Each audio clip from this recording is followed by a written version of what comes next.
Welcome back to Michael's Movie Monsters. Today on the show, we're going to be looking at Pumpkinhead from 1988.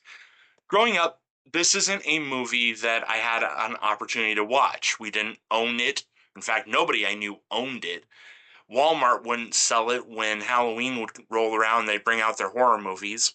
Every now and then, I would see it on the shelf at Blockbuster or Family Video, but I was never really driven to rent it. I see figurines every now and then from Sam Goody or Spencer's, and wow,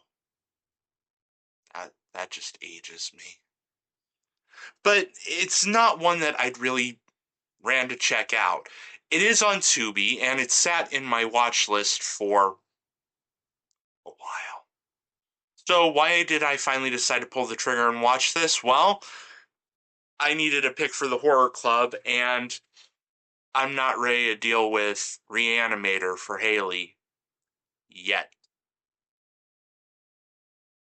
Originally inspired by a poem from Ed Justin, Dino De Laurentiis sent the script to effects legend Stan Winston, hoping that Winston would agree to do the makeup and effects. Winston, however, had a different idea, and armed with a $3.5 million budget, Winston set out to direct his first film.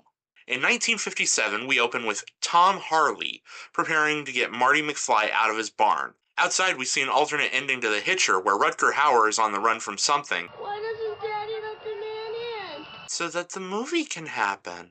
Young Ed watches as something rips the man apart. 30 years later, that boy has grown into 48-year-old Lance Henriksen. Tom Harley is a loving father, a widower, owner of a local grocery store, and creator of the fuggliest shirts that 2009 has to offer. His son Billy is a cute movie kid. So, man, one day. I guess that's the end of that story. Next, we get to meet our teens for the movie.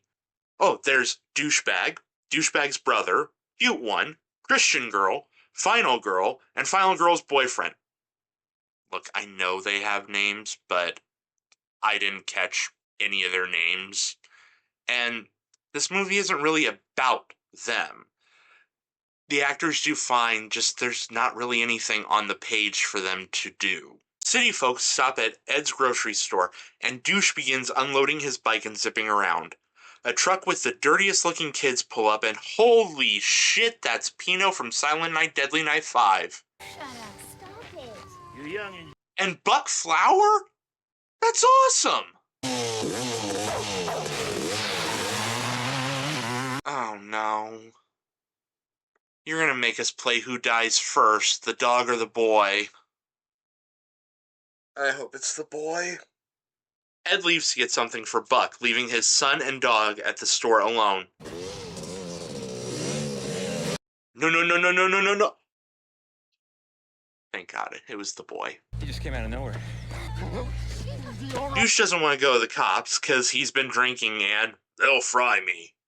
And where have I heard that before? More teens leave for various reasons.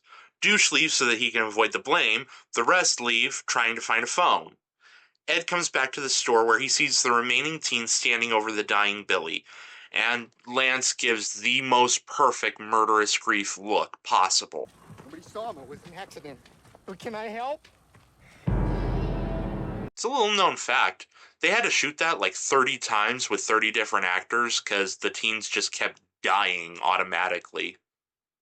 They finally fixed it in editing and just did a reverse cut. Back at the teen's cabin, Final Girl is looking for a phone when the douchebag rips the cord from the wall. This guy is such a douche, and you cannot wait for him to get his comeuppance.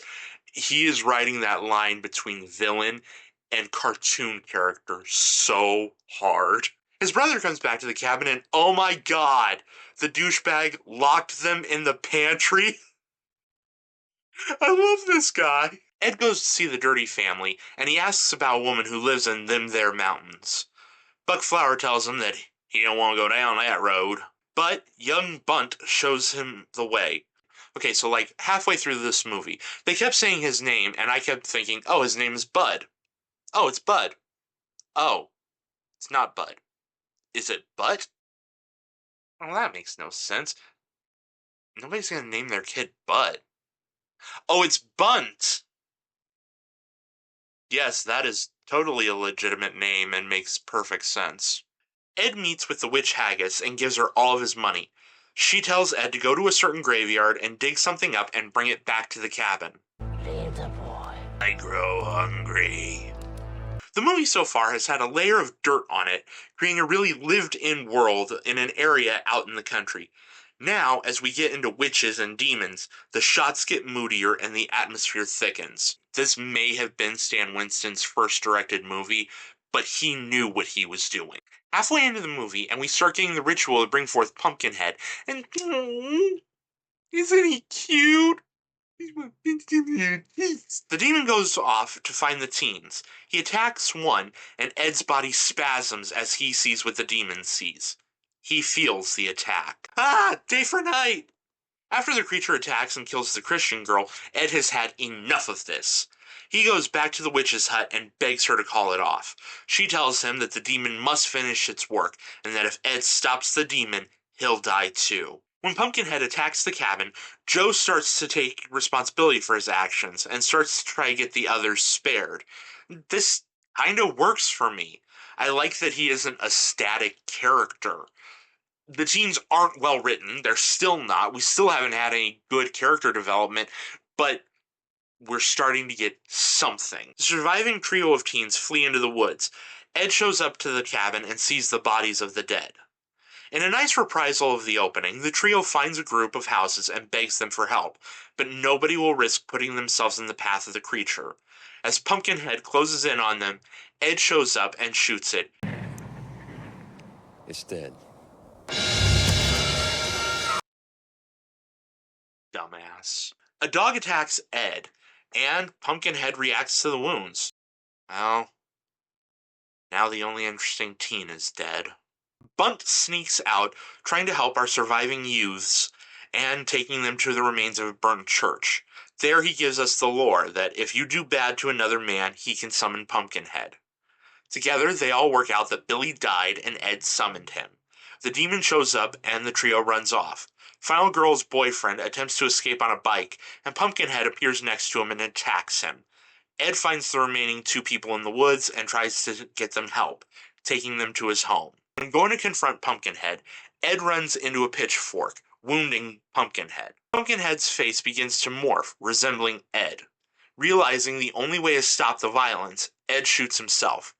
But it's just a flesh wound, like barely on the side of his head, leaving it to the final girl to kill Ed, thus killing Pumpkinhead. The witch reburies Pumpkinhead, who is seen wearing Ed's necklace. It's a somber ending for a somber film. So, does the film work? Kind of. It's well shot. The story of Ed is good, and there's a great message about grief and revenge. The teens do not work.